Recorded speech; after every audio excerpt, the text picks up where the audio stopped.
This is the weekly sales meeting for September 17th, 2023.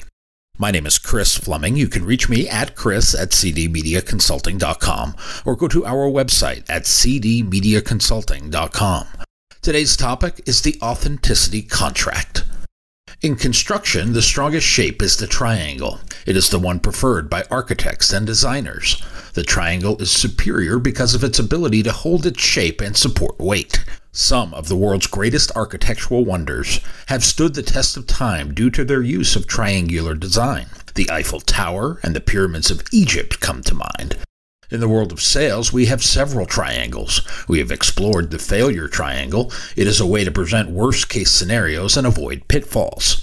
On the opposite spectrum, there is the triangle of long-term success. This one has a different three-sided matrix. It has your company on one side, you, the salesperson, on another, and the third represents the customer. All three need to be in alignment. That is, if there is going to be a long-term successful business relationship. When these are out of balance or alignment is what leads to a disconnect. When the company's needs or the salesperson's needs are placed ahead of the customer's needs, there is sure to be friction. When the customer wins but the seller and or the company loses, it is not a recipe for a solid long-term relationship. We should be seeking a balance, one where all parties are supporting each other. Think of each side of this triangle as an ecosystem of genuine alignment, one where each party's needs are supported by the other, much like a triangle. When this is out of balance, it is often on the side of the company or the seller. We place our needs or our company's needs ahead of helping the customer grow. It becomes more about money than it does about customer success. It gives rise to the stereotypes associated with the selling profession. The triangle is unbalanced. It is true there is a stereotype associated with the art of selling. That stereotype is not kind to actual sellers like you and me. It is one that is personified, glorified, and vilified on television, in books, and in movies. Almost everyone has an experience with this fast-talking, smooth operator. Almost everyone has had an experience with someone selling a used car, and it may or may not have included offering to throw in the floor mats in a car wash. It is the opposite of authentic. In some cases, it manifests itself in the untrue. The seller is portrayed as a money-hungry manipulator who will say anything or do anything to get you to commit, and they know full well that none of what they are promising is even possible. This person is only chasing the idea of separating you from your wallet. They are putting the needs of themselves or their company above the customer. Perhaps it is because they believe there is an endless supply of them available. In the modern sales world of consultative selling, you read more and more about this idea of authenticity. It is a 180-degree separation from the expectation. That is, a separation from the mass-portrayed stereotype assigned to the sales profession. It is because of this stereotype that we are even discussing authenticity. It is to counteract most people's perception of sales, as if sales is a bad word. Without sales, nothing would happen. Outside of Maslow's hierarchy of needs, everything else needs to be sold. Selling doesn't have to be disingenuous, as long as we are matching the needs of the customer with the product we represent. In most sales transactions, especially in the retail world, the match is declared up front. If you are in the market for an automobile and you go to a car dealership, your intentions are quite clear.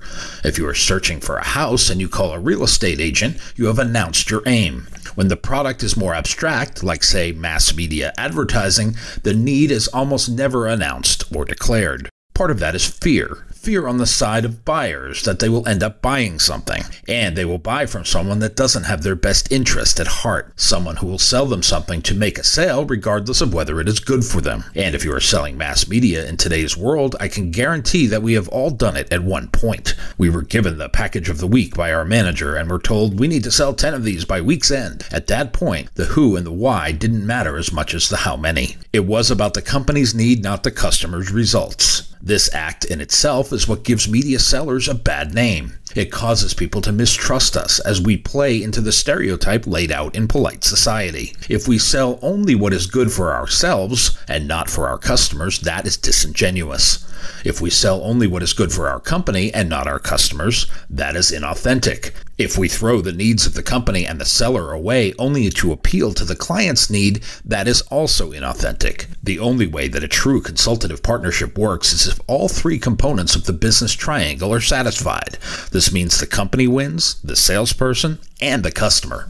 This balance is achieved through transparency and authenticity. Being a true consultative partner means putting all the cards on the table. It requires that we allow ourselves the ability to fail. We stretch our imagination and step outside our proverbial comfort zone. We live in an area of truth, and we do so to help our customers achieve their goals. And if we are incapable of facilitating that with our current product offering, be honest. Tell them the truth about what you can do and what you cannot do.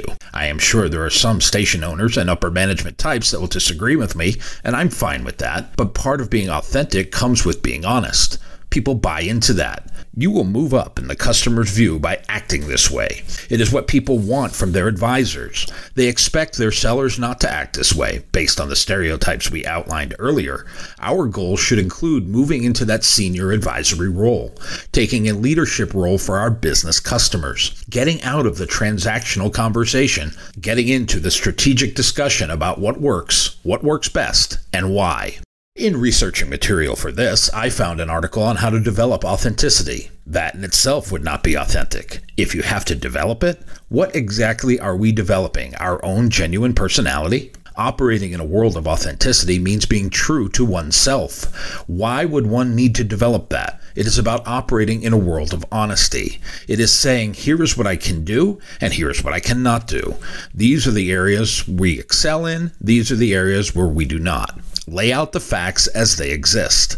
Unfortunately, there are sellers that give the profession a bad name. These are the ones who will say anything to get the sale with wanton disregard for the day after. Howard Peter Guber is an American business executive. He has his hands in books, movies, television, and sports franchises. He is the CEO of Mandalay Entertainment. Peter claims truth is a point of view, but authenticity can't be faked. Not sure I agree with truth being a point of view, as truth is related to fact, but I agree that authenticity is like integrity, doing the same whether anyone is looking or not. A better explanation comes from Adam Grant.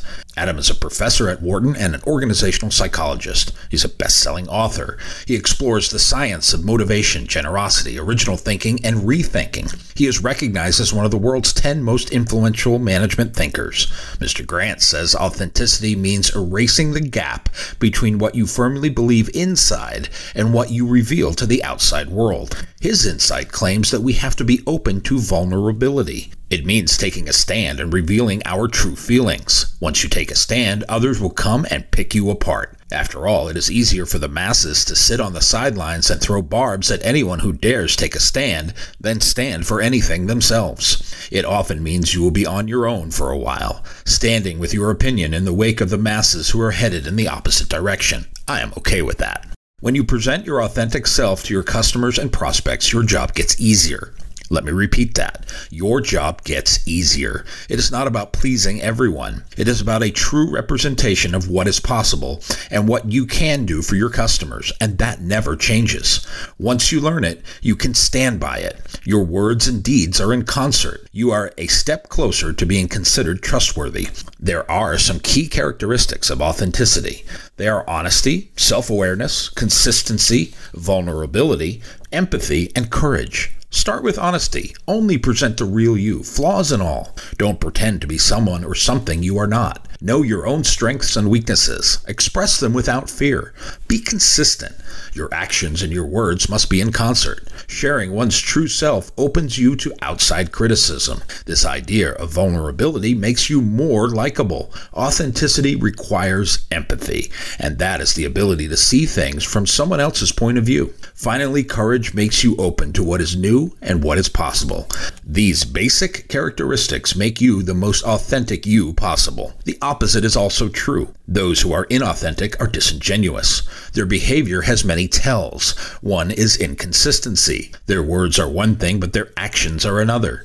These people are often insincere. Even their politeness seems forced. This is someone who is vague or evasive when asked direct questions. A disingenuous person may only be interested in furthering their own agenda. They may even revert to tactics such as gaslighting or playing the victim to get their way. They lack genuine concern for others. They think only of themselves first, second, and third. One of their obvious tells is body language. A disingenuous person may use fake smiles. They avoid eye contact. Often they are disengaged disengaged in the conversation taking place right in front of them. Spotting disingenuous behavior requires paying attention to both verbal and nonverbal clues. Trust your instincts when something doesn't feel quite right. This leads us to the idea of the authenticity contract. Consider having this discussion with your customers and prospects. An authenticity contract is a type of agreement. It outlines expectations and guidelines for communication and behavior. While it may not be legally binding, it can serve as a powerful tool for promoting honesty, trust, and two-way communication. Make an agreement to be transparent. Commit to understanding each party's point of view. Respect the other person. Commit to active listening and empathetic understanding. Pledge to communicate in a direct and respectful manner. Make it an exclusive, confidential agreement between the parties. An authenticity contract can be useful to establish trust and mutual respect. It can encourage participants to be more open, direct, and honest with each other. And it will be almost unheard of, and you set yourself apart. Maybe it sounds something like this. Mr. or Mrs. Advertiser, can we admit that most sales conversations start out as adversarial? And I would like to put an end to that. From my side, I will give you a transparent and honest look at what I see and how my products can help you. If they cannot, I will leave. I only want to sell you if there is a fit and a direct benefit to you. A real win in our time together is helping you solve a problem and you feeling good about the agreement. And then you see the results of our efforts. To reach that conclusion, I will need you to tell me some things you might not tell the average person. In turn, I will share with you some of our inner workings, and we can agree that it will stay between us. It will be our own version of attorney-client privilege. When I do bring you something that makes sense, trust that it will be beneficial to both parties. We will rely on triangle construction to make our business work. And when I do have something for you, it will be a long-term solution. I want you to do this for the rest of your natural-born life. If it should ever stop being effective, I would expect you to fire me. Based on that, do we agree we can work together? That conversation will take practice. It will take rewriting and internalizing that conversation so it sounds like you and not me. You will need to find your voice. You will need to do this by finding yourself. Find your true calling. Find your true understanding of your consultative role and how helping your customers succeed also helps your company succeed. And all of that will lead to your success. But no party comes first or last. They are all balanced by the triangle. By entering into the authenticity contract, you bind yourself to this balance. And this balance is the key to finding more consistent clients and developing more long-term can't-miss business. This is not a popular path. It is easy to go with the flow and do what everyone else is doing. Authenticity requires a path outside the norm, one where there may be danger lurking around the corner. It is a harder road, but one that leads to more consistent, measurable performance. And it starts with the authenticity contract. My new book, 52 Weekly Sales Meetings, is now available on Amazon.com. If you like what you have heard here today, please consider ordering a copy or two. You can always send one to a friend. Go to cdmediaconsulting.com right now and follow the instructions to order.